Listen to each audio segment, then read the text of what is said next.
Sabay pa nagsalita na, huwag na kayo magulo ah. Oo, kasi. Okay, sige, ready. Galingan mo ah. 1, 2, 3, and go.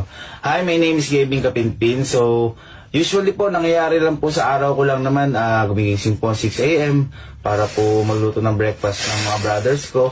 And also, huwag tumawa. Mahirap ikat-kat. Oo, nakakita mo. Ito to kasi. Oo, sige, huwag na magulo. Oh, game na. And after po nun, pag nakapag-breakfast na po sila, urungan ko po yung kinainan nila. Maglilinis po ako ng bahay. And yung pinaka-struggle ko lang po, mga pag around 1 p.m, yung tinitingnan ko na po yung ano nila, mga assignment nila, kung nagagawa nila.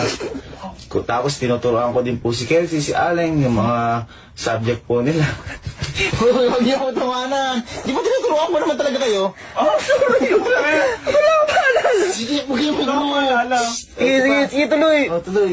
Then after po nun, pinagpe-prepare ko din po sila ng lunch para po